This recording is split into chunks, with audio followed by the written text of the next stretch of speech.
So hello and welcome. Happy Friday. Today is Friday, December the 9th. This is episode number 187 of Backyard Beekeeping Questions and Answers. My name is Frederick Dunn, and this is the way to be. So I'm really glad that you're here. Welcome. If you're new, if you want to know what we're going to talk about today, please look down in the video description below and you'll see everything there. There are some links that I'm going to put down there today that will add information and give you some further research if you want to find out more about the topics that we discuss. So what's going on outside? Interestingly enough, 28.2 degrees Fahrenheit right now. What's that in Celsius? Minus 2 degrees Celsius. Hey, what's going on out in the Way to Be Academy building observation hives? What's their temperature? Their temperature is 45 degrees Fahrenheit underneath double bubble in an unheated building. What's their relative humidity? 59% relative humidity on the outside of the observation hive under the double bubble. But what's the relative humidity outside? Glad you asked. 86%. So there you go. You know everything about the weather right now. We don't have snow, but it could come at these temperatures. Anything could happen. Oh yeah, and a shout out right away to Johnny Walker and Earl. We did Hillbilly Hives Stream Talk last night. Thank you guys for having me out. For those of you who have never heard of it, do a quick search on YouTube and find it. I may put a link down below if I can remember. And we just had a good time talking about this and that. And they show my photography and do kind of evaluations of the pictures. So that was kind of fun. So the subjects that we talk about are submitted during the past week, some as recent as this afternoon. So how do you submit a question? You go to thewaytobe.org and you click on the page also titled The Way to Be, and there's a form there. You can fill it out. So we welcome all questions. Not all questions get answered though, and that's because often they're repetitive or may have such a focused interest area that I'd much rather just directly respond to you for that. So my very first question comes from Brian. By the way, YouTube has changed. They have something called handles. So now people's names have an @ in front of it, and then sometimes it's just numbers and jumbled letters. So you have an opportunity to go to your YouTube account and fix your handle. So if you want to save it before other people get it, that's why mine is Frederick Dunn. So now it's @ Frederick Dunn. So interesting. This is Brian. This is Brian Schlattman from Kingdom City, Missouri. And I want to thank you for inspiring me. Thank you for watching, because without you guys watching, I don't think I'd even be here. Anyway, fast forward, a tree fell down and a swarm of bees was exposed, so I had to think fast. I used a 20-gallon fish tank. And lay-ins frames fit perfectly in there with a support in the middle. Then I had to fabricate a PVC pipe like yours for the bees to fly in and out of storage building. I don't think I got the queen. I can't see anything where she's at. Do you think those bees will make it through winter where I can give them a frame of brood from one of my other hives? I have 5 other lay-ins hives. I put quite a bit of honey frames in there, and they seem to be doing okay at the moment. What's your opinion? Okay, this is complicated because of the time of year that you hive them. So not seeing the queen, she may not be building brood right now. This is the lowest brood time of year. You're probably pretty similar to me as far as weather goes there. I don't know exactly where Kingdom City, Missouri is. But if it's getting cold already, you may not see brood activity. So here's one of the things, by the way. If you can see, because it's an aquarium, it's got glass sides. If you can't get in there, and I wouldn't, by the way, so I can just answer that right now, I wouldn't steal resources from other hives and try to rescue this one, because what you're really doing is weakening your other hives at a time when the resources are kind of fixed. They can't replace them.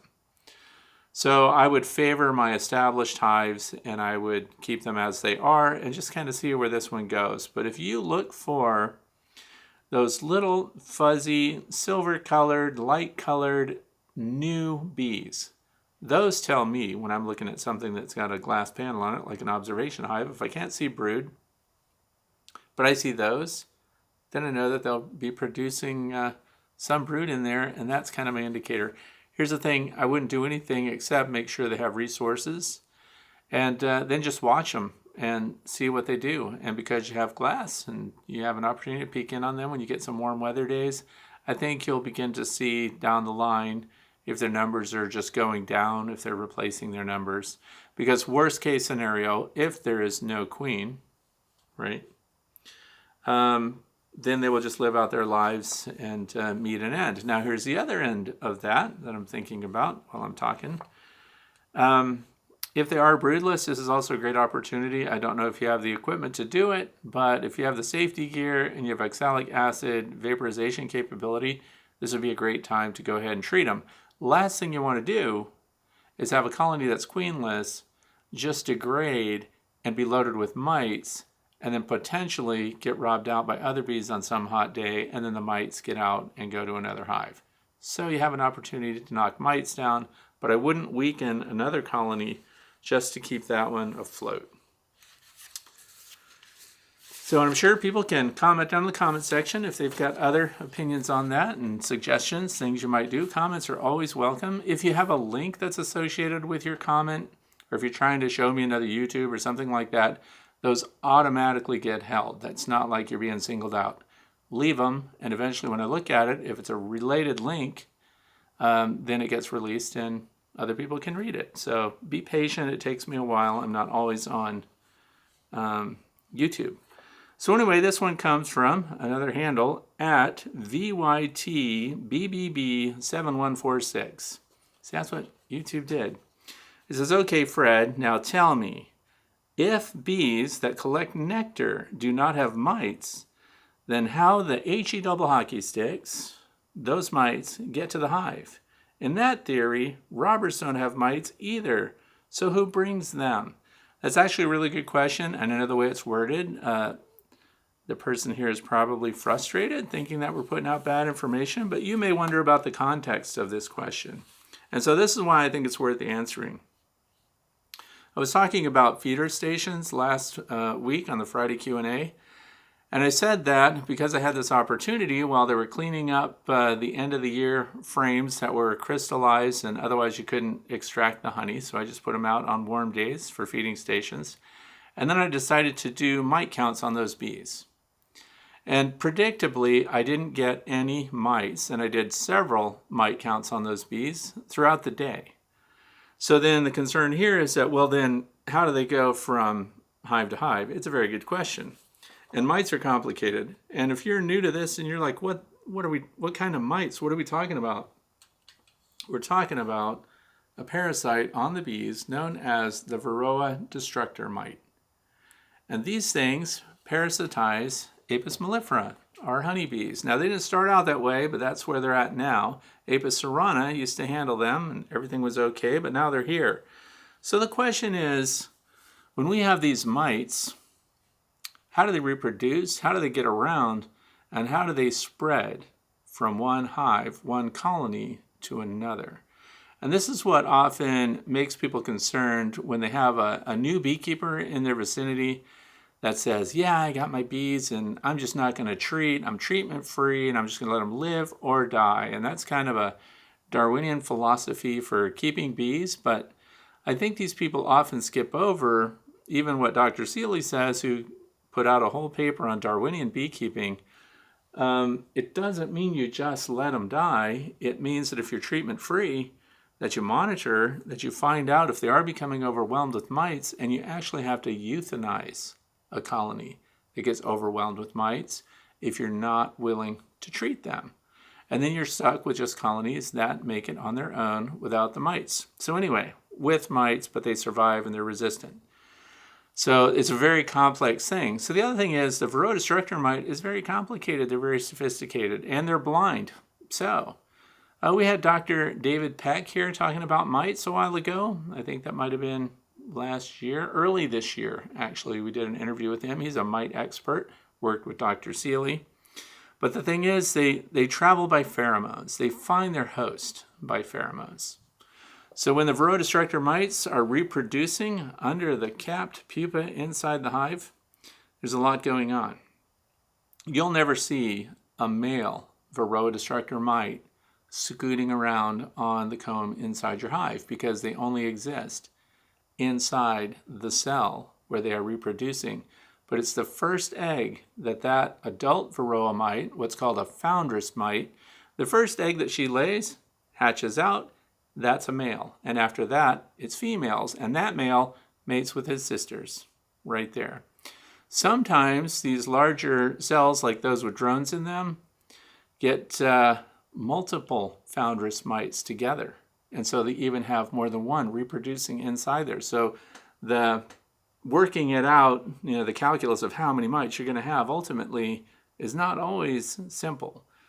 The other thing is, because they're pheromone based, their targets are nurse bees. So when the bees go out there and when the mites emerge, they scoot around. And by the way, there's a change in terms. We used to call this the phoretic phase. Like phoretic mites are exposed. They're out of the cells. They're on bee bodies. They're tooling around on the comb. And today, that is called the dispersal phase. In other words, they're dispersing. They've come out of where they've reproduced and they're spreading around. But they need a host, and they need a host pretty darn fast. Which host do they go after? And this ties in with this kind of frustrated question that I received. If the foragers in the mind of this person would be carrying the mites, and therefore they would spread to other bees. And one of the reasons I did that experiment is I wanted to find out for myself and then share with others. Remember, it's a very fundamental experiment. Are they potentially transferring mites forager to forager at a feeding station? And it's not that they couldn't at all, ever. In fact, that's almost impossible to say when it comes to honeybees and things associated with honeybees. You can't say it would never, ever happen, but it is very unlikely. And that's why I went into open feeding at a time of year when we have a dearth and when bees are prone to robbing out weaker colonies, overwhelming them, getting all their stores and resources.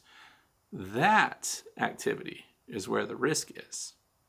Because let's backtrack a little bit. I found no mites at the feeding station. A feeding station at the time of dearth draws off bees that would otherwise be potentially robbing out your colonies back in the apiary. So we're kind of redirecting them. Now let's go back.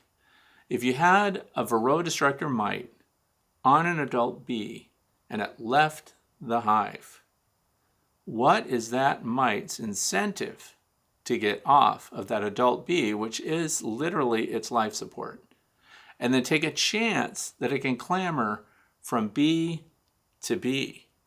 Now, we've seen this video sequence that was done for scientific study to show how agile a varroa destructor mite is, and the mite is shown on a flower. And this is under controlled conditions. They put a mite on the flower. The mite didn't a forager didn't land on the flower, the mite jump off, ends up on the flower, the forager says, see you later, and flies away, and then another honeybee lands on the same flower, then the varroa mite clambered onto it. The entire video sequence is, there's a mite on the flower, here comes a bee that lands on the flower, the mite scoots up onto the bee, and then the bee flies away with it. But that, is very rare because they don't often end up on foragers, and why would they leave the body of the forager and park themselves on a plant where they could just die? They're only good for, by the way, even the experts don't agree, there's a span of several hours that they can live without a host, up to 4 days without a host. But either way you look at it, the likelihood of foragers carrying mites to begin with, and then for the mite to leave a forager and transplant itself onto another forager, extremely rare. But this is one of those areas where you're going to be able to go down in the video description and click on a study that will explain how these mites react to pheromones inside the hive, because they're blind, they smell their way around. So here's what happens, and here's the risk and how they spread. The people that, and why I mentioned the natural beekeepers that just let them go, die or live, and if they're overwhelmed by mites, what are they going to do? Well, they're going to spread disease, first of all. The bees definitely will. And the diseases can be spread flower to flower, by the way.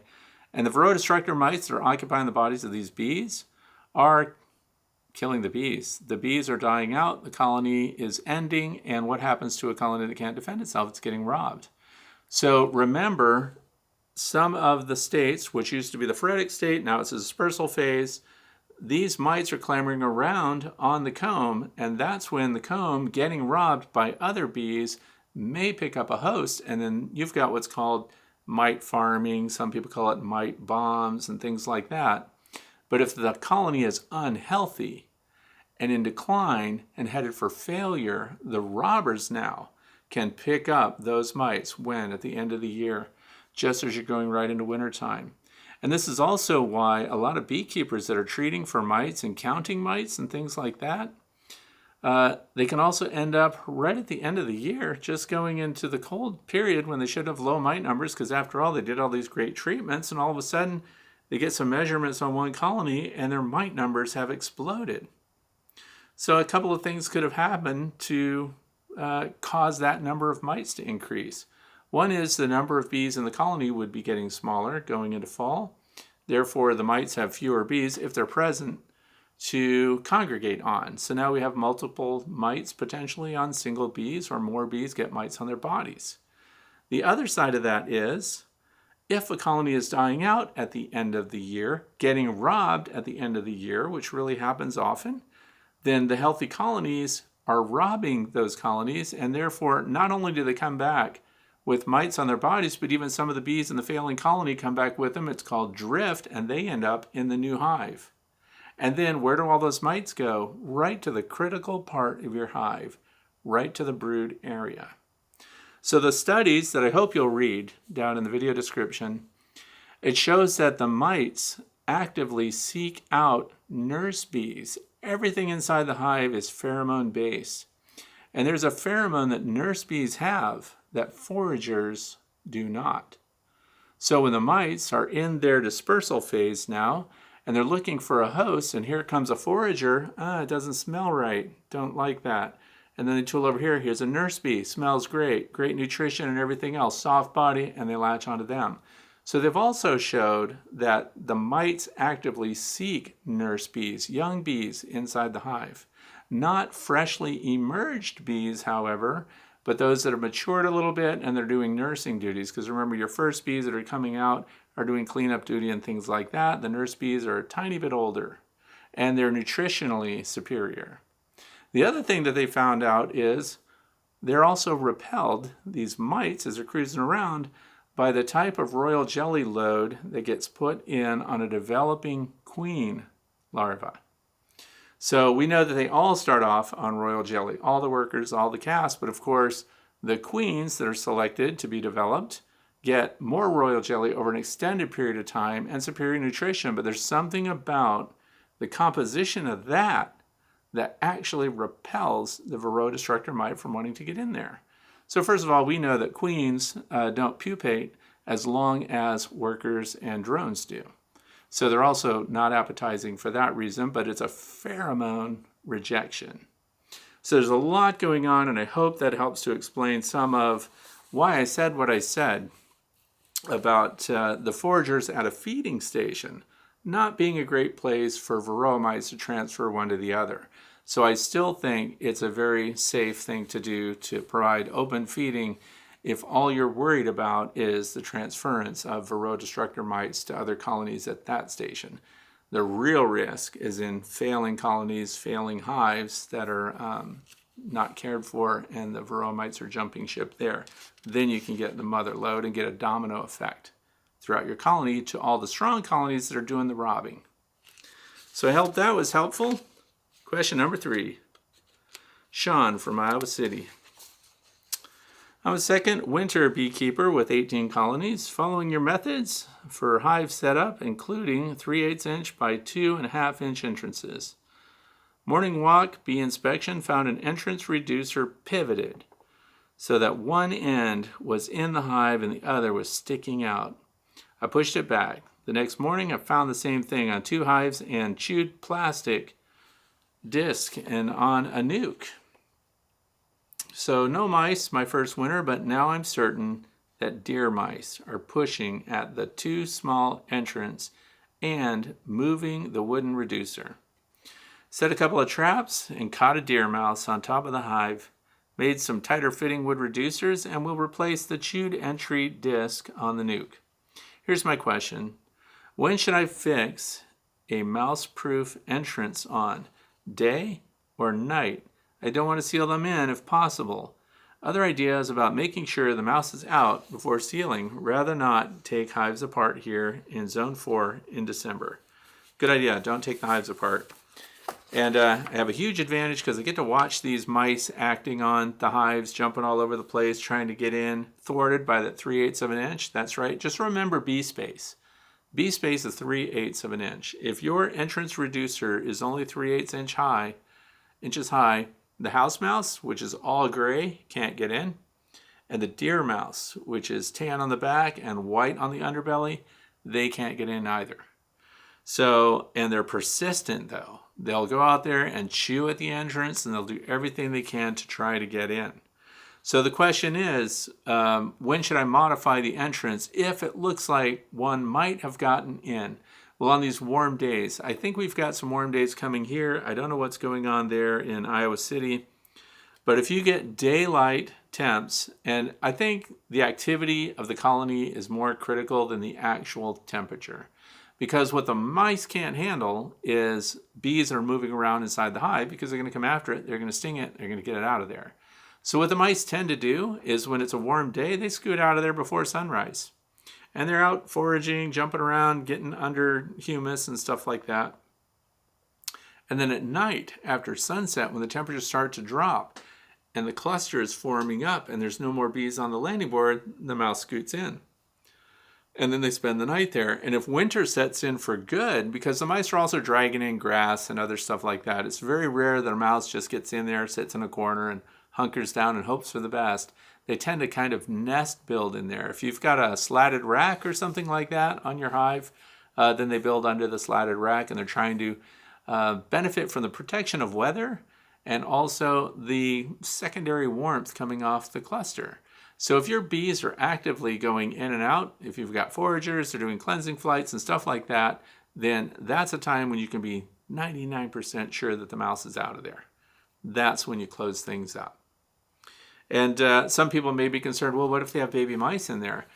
This time of year, and again, this is going to be averages. I'm not saying it could never, ever happen, but mice are trying not to reproduce this time of year. They tend to do that in spring or when resources are out there, just like the bees.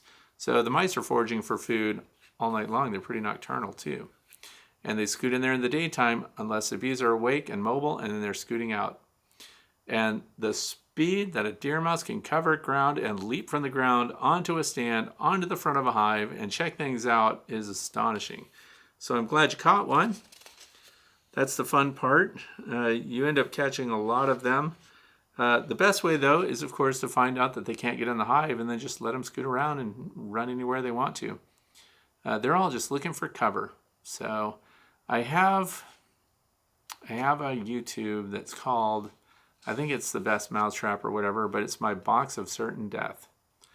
And what that is just a wooden channel, and it's got a wooden cover on it, and it's got a little 1.25 inch diameter hole at one end and a little 1.25 inch diameter hole at the other end. And what's inside this box? A whole series of mouse traps. Now I put those inside buildings. It's kind of unfair to put those outside in your bee yard on the ground because mice naturally are seeking shelter. They're finding these little tube areas, and they would go in there, and it's not called a box of certain death for no reason. They go in and they just don't come out. They just don't make it. It's too well designed. But the thing is, you want to put those in your garage, your basement, your wood shop, places where they're a nuisance if they get in. I don't think it's fair to set traps out in nature, in the environment, where they're just looking around. It looks like a hollow log to them for all they know, and they just go in and get killed. So that mouse wouldn't necessarily have been trying to get into your hive. They're just all over the place. And this is the year of the mouse here. But anyway, you see the bees moving on a nice warm day. That mouse is not in that hive, I'll bet you. And go ahead and change the entrance at that point. Moving on to question number 4. Dustin from San Antonio, Texas. And happy Friday back to you. It says, I have several Apimaye hives, but this will be my first winter with them. You point out often the best practice of cleaning out dead bees during the winter. What is your plan for this with the Apimaye hives this winter? My thought right now is to open the entrance in the middle of the hive to make sure they don't get blocked in and deal with the dead bees during the spring. I may also consider taking a bee vac to the entrance of a few and see if the vac can clean out the dead bees without causing too many issues with live bees. Okay, so the Apimaye hives, this is my first winter with them, so I don't have a lot of experience with it, but I do have a wooden dowel rod that's 3/16 in diameter. And for those who don't know, the Apimaye entrance has a mouse guard on it. You don't get the option to have a mouse guard or not, or have it open or closed. It has sliders, but there's all these little arches for the mouse guard. And I just plan to stick the dowel rod in there, and if there's any chance that there are dead bees piled up against it, we'll just be pushing them out of the way. Now later in the winter time, your cluster is going to be up, and what's mentioned here is above that entrance, there's a little control wheel on the front of the Apimaye hives, and it has different settings. So you can open that and have an upper entrance there. And that way, if there were a bunch of dead bees piled up at the bottom, then they could still fly out of that. But if I didn't see a bunch of bees piled up at the bottom, I don't think I'd open that upper entrance. I don't think it's necessary. The bee vac is an interesting idea. And again, this year, I'll be using an endoscope to look inside the hives. I'm going to be running that through my hive gate units. It fits right in here so I can see what their blockage is. So this year I'm not even pulling these out to clear out the dead bees because last year none of them were plugged all the way. So I'm going to be sticking that in there and taking a look inside and then looking up into the hive. I don't expect to see much bee action up here from that little camera and that tiny lens that's on it. It also has a 90-degree lens so I can look at angles. But all I want to verify is that this is clear and open, and then I'll be pulling that out. I may or may not share the videos about that because it might not be very interesting unless I find something really cool or can see all the bees and see the way they're clustered or something. But yeah, the bee vac is no problem too. Just vacuum up right at the entrance there. Probably wouldn't be bad. But I would try to find some way to look in there. And definitely you want flashlights or something like that. Bring an inspection mirror, reflect sunlight through that entrance. You'll be able to see very easily if they're blocked up or not. But yeah, it's my first year with them, so my plan is just to push them back out of the way. And then, of course, on warm days, when other bees are flying, although I'm glad I'm thinking about this right now. Some of the insulated hives don't fly right away, so don't use flying as much of a judgment call on activity inside that hive. My uninsulated hives fly right away when we get these warm days and the sun's really bright. Today the sun was really bright, and so it would warm the south-facing side of the hives. And you get more activity out of those hives. Well, the insulated hives can appear dead, but they're in there because you can listen to them and you hear them humming. So I think the Apimaye hives are going to be slow to forage on these rapid warm-up days. And so looking at landing board activity is what I'm getting to, may not be the best indicator about their health and ability and whether or not they're struggling with dead bees at the entrance. But definitely check them, make sure, and give us feedback if you find something cool. Question number 5 comes from Grayson in Alabama. What do you recommend beekeepers do about winter moisture? That is such a broad question. I almost didn't put it on my answering thing. I do have a link on wintering with bees, but here's what I'm doing right now this year, moisture. Moisture is not a problem inside beehives, even if you're not vented, unless you're also not insulated. So what I'm doing, so this is my configuration, I have solid bottom boards or bottom boards with screens that are enclosed with trays under them. And then I have slatted racks. So there's a spacer there. Gusty wind doesn't come up. If you don't know what a slatted rack is, See if I can pull one out without making everything fall apart around here. Slatted racks. This is the bottom. Your bottom board's here. This goes on top of it. Your brood box goes above that. They have this solid piece of wood across the front. That prevents a lot of gusty wind and everything. Also, bees pile up on top of it. But if moisture were trickling down the sidewalls on the inside of your hive, this slatted rack also creates a space. Now, if this was a solid bottom board, moisture would go to the bottom board, and then, leads me to the next part, your hives should be tilted slightly, it doesn't have to be a lot, towards the landing board. Also, I hope that your hives are facing south or southeast. It's a little better. Doesn't guarantee your bees will die if it's not. They just tend to do better if it is. So then you've got your brood box. All your joints are nice and tight. I only have the single entrance at the bottom. When you get to the top, instead of your standard wooden inner cover, I have an insulated inner cover. It has a plastic casement, so it's made by Bee Smart Designs. They're selling them at Better Bee. Other places, I'm sure they sell them on Amazon. It's the Bee Smart insulated inner cover, or they may call it the ultimate inner cover, or something like that. I used that last year. No condensation forms over the cluster. So if we're talking about water management, the goal for me is not to get rid of it. I do not want to see a 40% relative humidity inside a hive. That's actually too dry.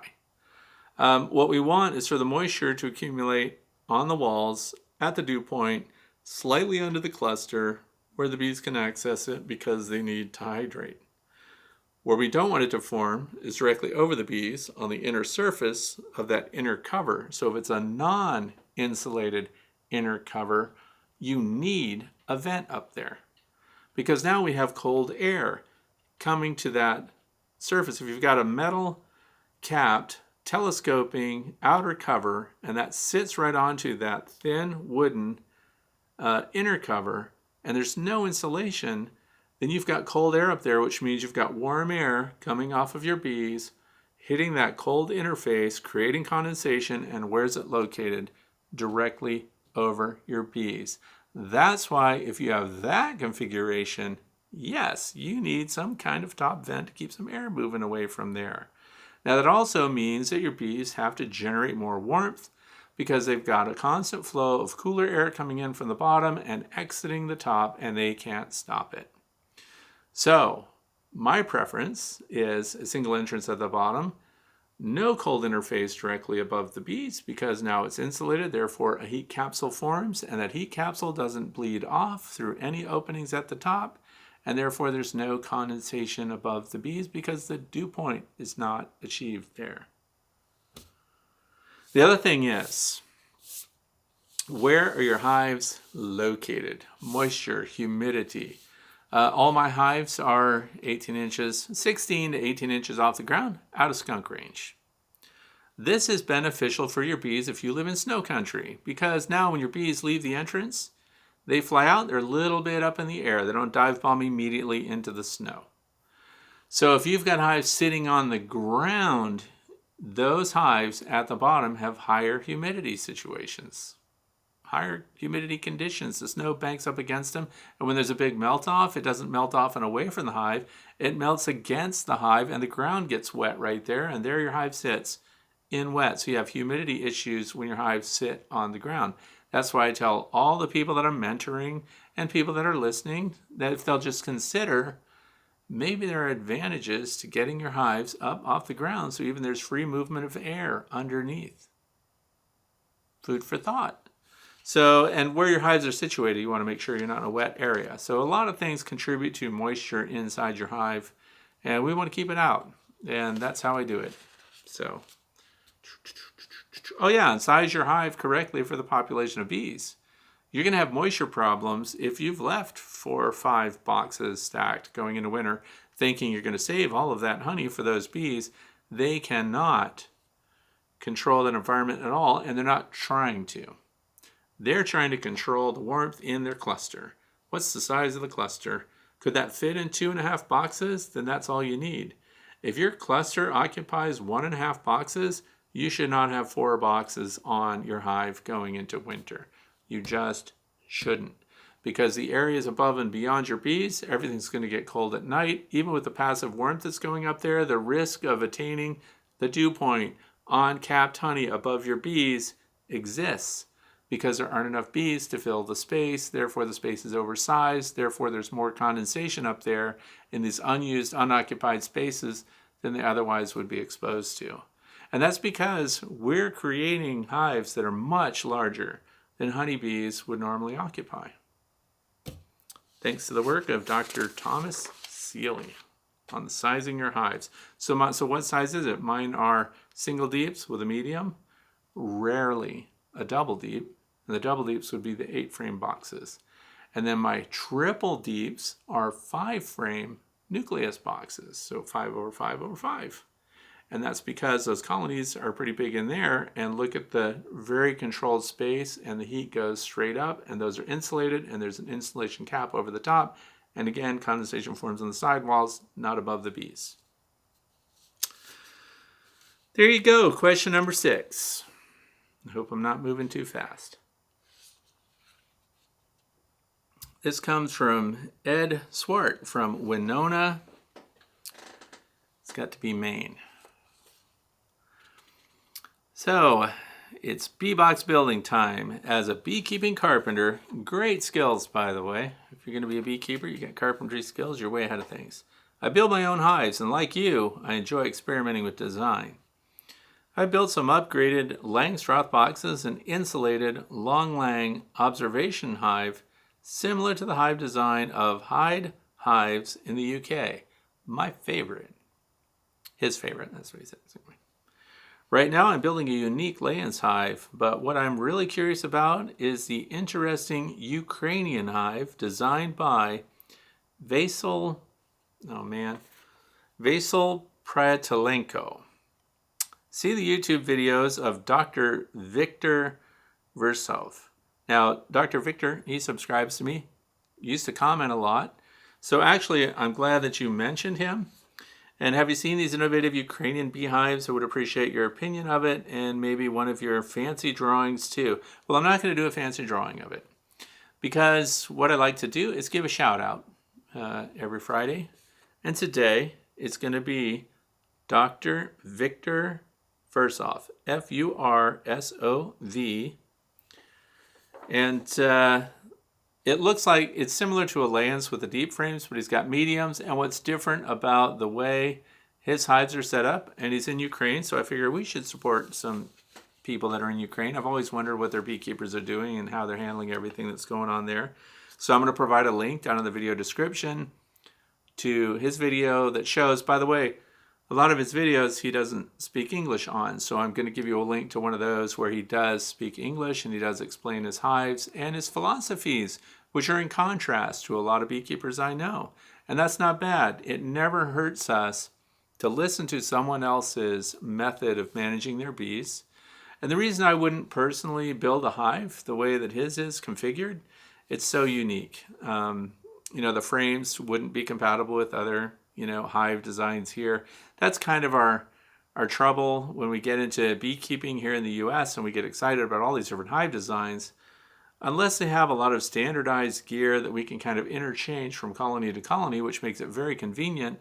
Now we've got a unique situation over here, unique situation over here, and you end up with a lot of specialized equipment that you can't buy other stuff for. So if you like different feeders and inner covers and things that are made by all these big companies, they won't be compatible with some of these very unique designs. But I think it's great to hear him out and watch his video and maybe say some positive things because we know people in Ukraine can certainly use some positive energy over there.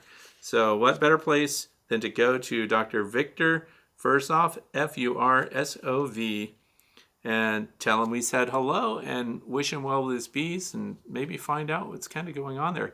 He was in Kyiv. I looked at one video on 24 November. He was walking around in Kyiv just kind of showing what things are like over there. So he's going to be my shout out for today. And you can look at that, and I'd like to hear your own opinions about it. What's different is the bottom box is like a medium-sized box, and let's say all the frames run this way. The next box is a very deep box, much like a Layens. And then the frames are set 90 degrees to one another. So it's an interesting configuration that I've not seen before. So I want to thank Ed for bringing that out, and also for supporting Dr. Victor, by the way. So tell him we said hello. Look for the link, please, down in the description. And we're not done yet. So usually I do that at the end, but I just wanted to let you know ahead of time that's going to be the shout out. So the next thing here is from Jose, St. Petersburg, Illinois. I have read and heard that only 2 hives are needed to pollinate an acre of almonds. If this is true, do you know or have you heard of someone that was able to do a test?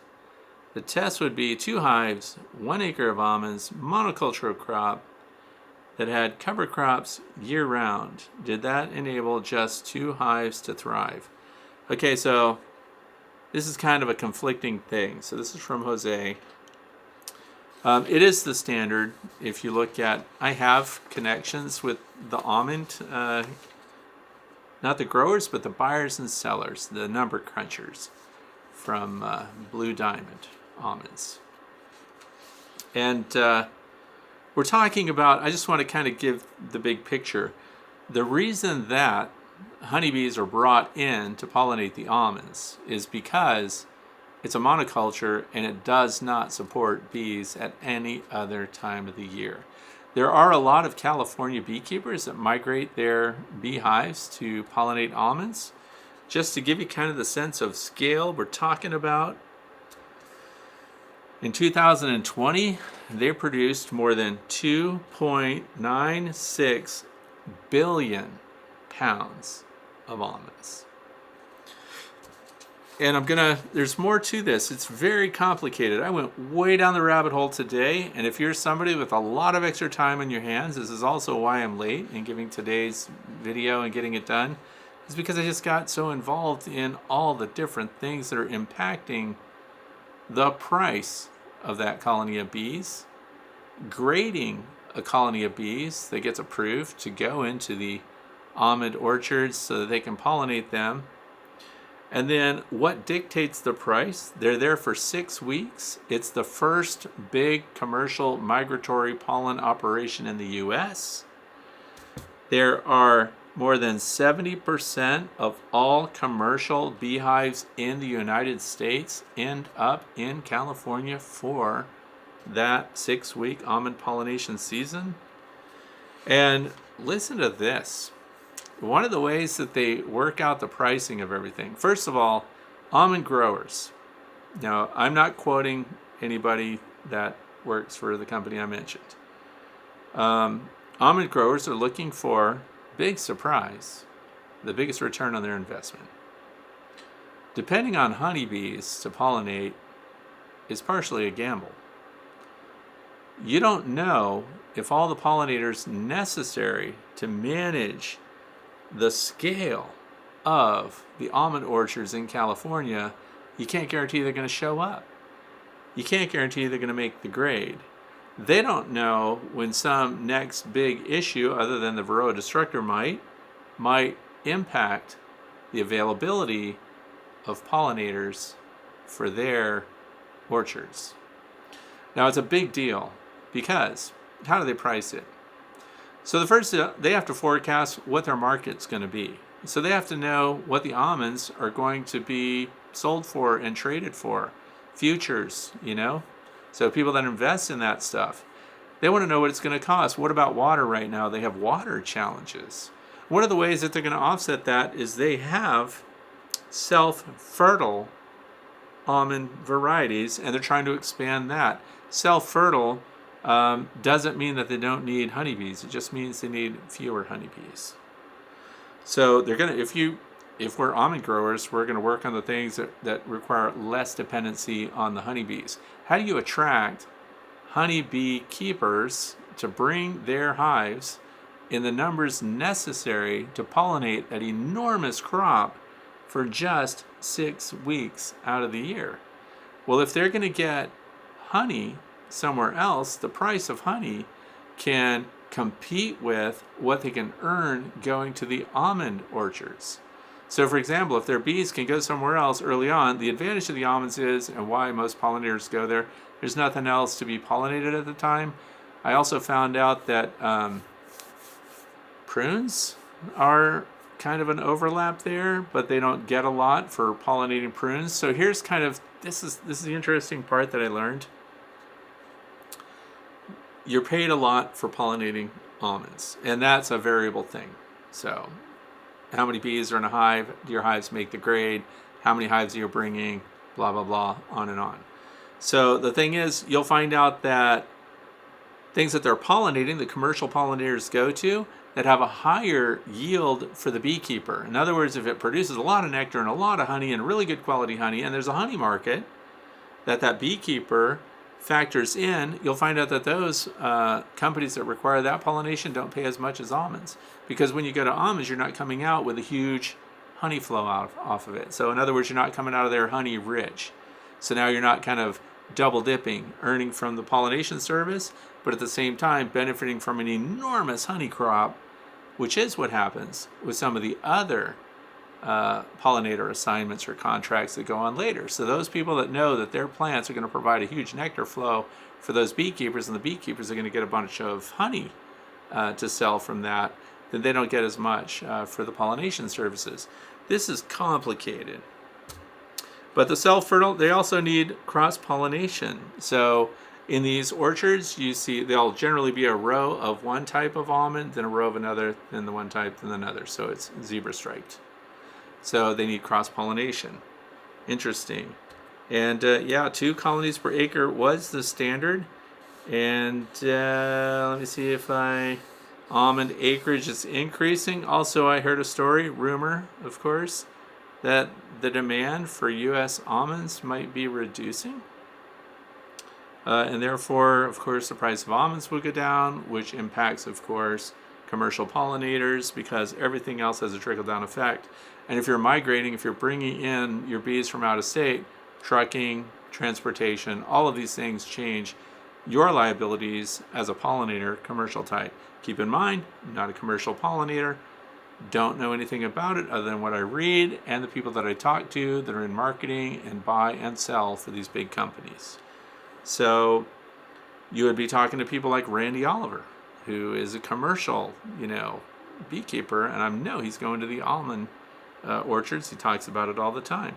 I'm sure all of our big, in the state of Pennsylvania, we talk about Hackenberg. He's one of the big migratory pollinating contractors, and I know that he's going to zip out there too. So, but they're all going to probably keep their profits and earning ability pretty close to the vest. They're not going to really want to talk about. Everybody negotiates their own contracts with the growers and, of course, the orchard owners, but we're talking about huge money, vast expanses, the variability of weather. Not only that, this was interesting too. If they get 100% pollination of the almonds, that means bees have to visit every single flower that's going to produce fruit. 100% pollination gets them 40 to 60% fruit set. Man, that doesn't sound very efficient to me. But that's it. Several bee visits required, and 2 per acre. 2 good colonies. That's it. Now, they could probably negotiate if you had super colonies or something, but the almond growers definitely want their almonds to produce. They care about the bottom line, period. Question number 8 comes from Carl Robinson, Danville, California. Do your nukes, supers, line up on your Better Bee nuke boxes? Can't seem to find one that lines up. Well, no, they don't line up. I've talked about this a lot. This is what I buy these from Better Bee. This is my nuke box. They also sell, because this is of course the bottom, and this is where your brood everything starts. This particular one has a fixed solid bottom board on it. You can get them where all of them are open, so they're all supers, and then you put them on a small nuke bottom board, but that costs more, and I like the idea that these don't come apart. And these have worked really good for me for as long as I've had them. Now they end up being, when you get the supers for them, they're the same length, so they match front and back. What they don't match is the width. I don't know why. They're all coming from Beterbie. You would think they would be from the same company, but this leads me to something else. I'm not buying the supers anymore from Beterbie. Where am I buying them? I'm not. I'm making my own. Here's what I don't like. See these handholds? Every time I do a thermal shot of a beehive, any of them, these are hot spots. These handholds are so thin. By the way, even with a 3/4 inch piece of pine, we're still under an R1 for insulation factor. So when you've got these handholds, we just gave up and created a cold spot on the inside of your hive right where the handholds are. And you see them and look where they are. By the way, these come with screens on the back. Let's look at the inside. See that screen right there? They come vented on the back. I don't like that one bit. So I put a block of wood, and why does it stop there? Because the migratory cover lays over that and marries up with this. Now if I add a super on here, I have to block these holes too, because I don't want air flowing through the front and out the back, especially in wintertime. Now I realize they're not designed for winter. That's how I'm using them. These are supposed to be temporary. These are nucleus hive boxes, but they're not temporary for me. These are my permanent resource hives now. So, no, they don't match up, but I'm making my own because they're easy to make. And instead of those cutouts for the handholds, by the way, that is an extra fabrication step on every single hive box by every single company. I don't care if it's Dadant, Manlake, Beterbie, whoever's making them, then they cut away these handholds. I don't like them. I just want to put a 1x2 on there, glue it and screw it on and have handles. Or Bee Smart Designs makes those little grommets that go on there, and you have these little handles that you can take off, and you just have little buttons on there, but you don't have to cut into the hive and reduce the material thickness just to have a handhold. So those handles, I should actually link that.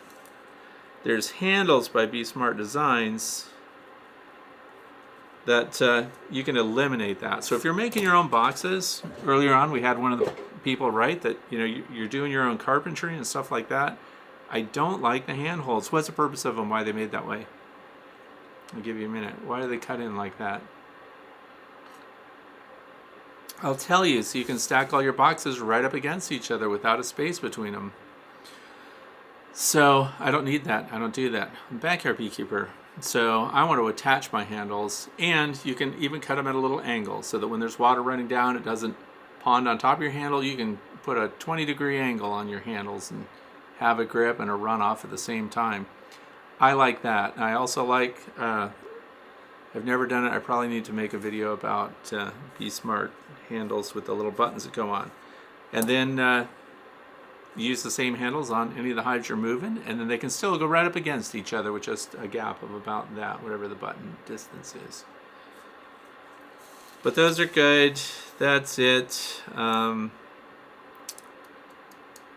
Mine actually seal though. I mean, they don't match exactly, but there's no open airflow. They can propolize those and seal them up fine. So I haven't seen air leaks. I don't like the vents in the back. I wish I could. Those are money savers. By the way, if Beterbee's listening, there's no point in having screens with drilled holes in the back of those nucleus boxes. There isn't.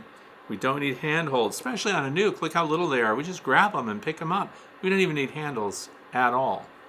So I hope somebody knows somebody, Dr. Peck, somebody, a decision maker over there. And then at the end, it says, would be great if those nuke boxes had a little extra room on the bottom to handle a swarm cell. There again, another vote. Build your own. So there's no room for a swarm cell down there. So swarm cells, if they didn't have room at the bottom, of course, they'll just put them along the edge of the frame. But if there was a little space under there, that wouldn't hurt. So why not? I agree. have a nuke box, the bottom, the first box, be just an inch or so deeper than it currently is. But again, more material, more cost. We need to make this stuff ourselves, I think. But they're a good company. I mean, I don't know. Mann Lake, super hard to get a hold of decision makers at Mann Lake. But companies like Better Bee, Blythewood Bee Company, places like that, they respond right away. So if you've got suggestions and ideas for improvement for brood boxes and stuff like that, you can let them know. I do. I tell them stuff. Nothing changed, but I tell them things that I like.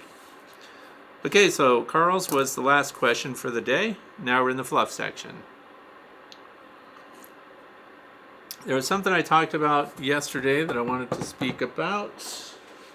What did I do? I dropped everything on the floor over here. One of the things I'm doing for kicks, by the way, so this is just for fun. This is copper plate. This is pretty thick. What I'm doing is, this ties into the deer mouse problem. I got these on eBay. You can get them anywhere. This is 99 point something pure copper.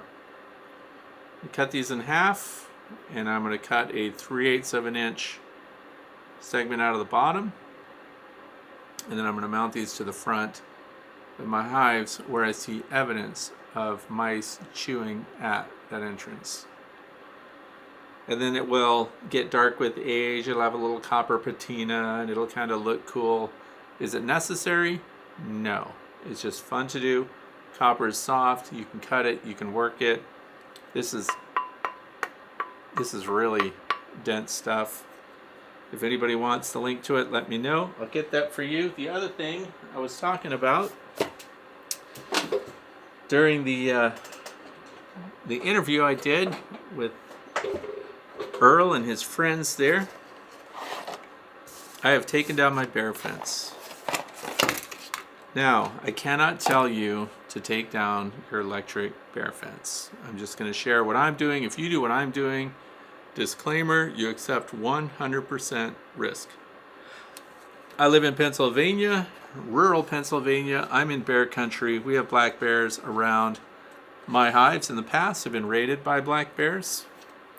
But I get tired of my electric fence, and that's because weeds grow up. You have to pull it. I was using poultry netting at one point. Solar charger. I had a solar charger that would run a 30-mile line. I'm doing noisemakers. So this is the noisemaker that I'm using. These are cheap. This is from Amazon. You can Google it yourself. I want to explain why I chose this one, though. And I'll tell you a little bit about how it works. Not only that, if you look at the Amazon listing for this particular one, they didn't even ask me, they're using my video to sell their product. I was going to get mad about it, but then I noticed the video says right on the screen, Frederick Dunn, so I'm okay with it. Why did I pick this one? It has a solar panel on it. A lot of them do. So there's a lot of choices. That's why I'm talking about it. I'm also going to talk about the risks. On the back, it has a little port so you can charge it up initially. After that, this has to face somewhere south so that it stays charged. I only set these up to run at nighttime. What's it do? Flashing light. Does a flashing light keep stuff away? No, it won't. Nothing cares about a flashing light. Bear shows up, little red flashing light comes on. Here, I'll show you what it looks like. One flash, that's the first setting. 2 flashes, second setting. 3 flashes.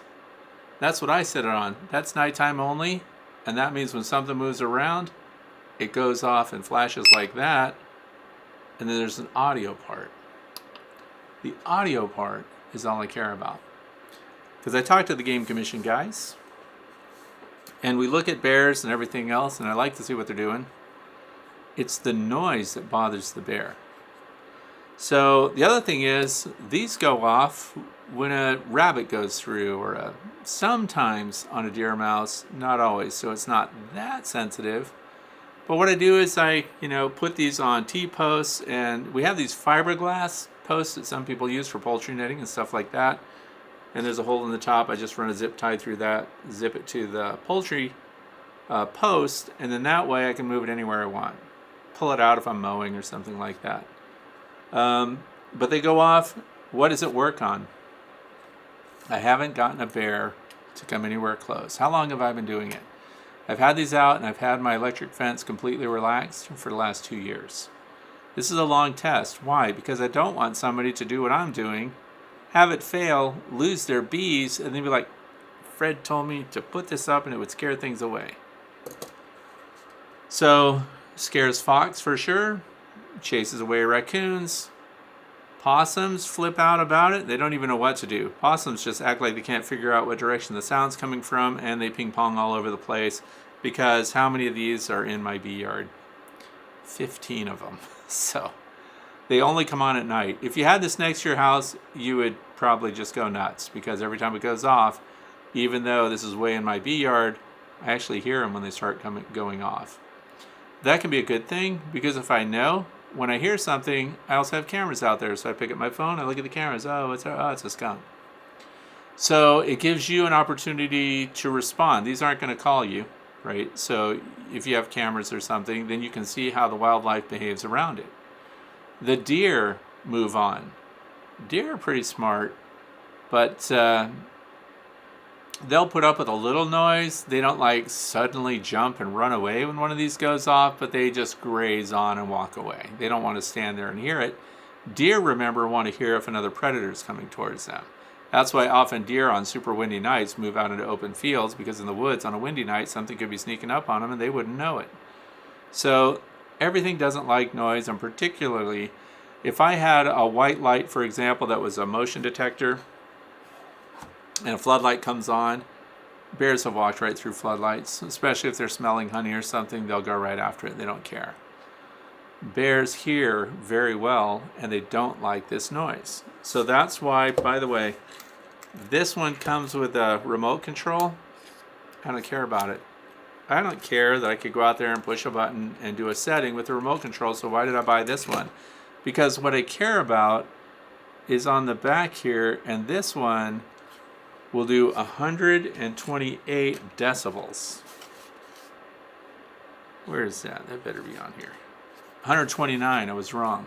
So if you look at that box right there, 129 decibels, that's what I wanted, the loudest one. Because I found out that others were like 90 dBs or something. Keep in mind, they're going to get rained on. It's going to be snow. There's going to be challenges. Some of them don't hold up. Some of them, moisture kind of builds up in the back. So, but that's rare, like 1 in 10, maybe, that does that. And if you look at this configuration, the shape, I think they're all the same. What you really want to look at is the decibel rating. But that's what I'm doing. That's what I'm using. So far, so good. So I want to thank you for watching me today. I hope that you're going to have a fantastic weekend and that your bees are doing great. Thank you for spending your time with me. Take care.